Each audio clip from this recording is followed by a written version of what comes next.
Now, in the next several lessons, we're going to be learning about the concentration camps that were built in Germany, as well as other camps that were built in areas that the Nazis captured.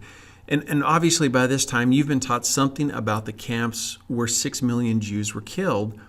But many people don't know that the Nazis also killed an additional 5 million people.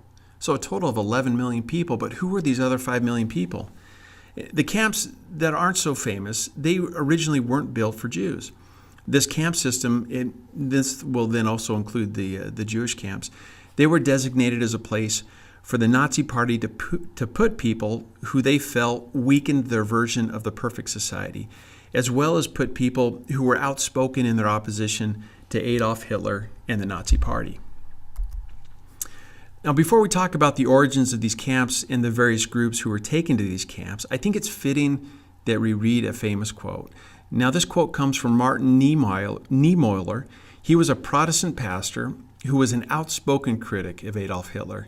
Now, he eventually spent 7 years as a prisoner in a Nazi concentration camp.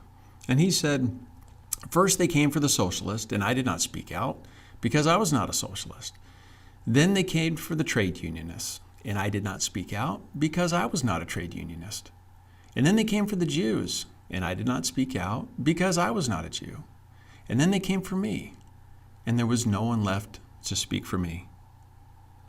The message is that it is imperative that in order to have a free society, every individual has an obligation to stand up for the rights of all members of a society, even those members that you don't agree with.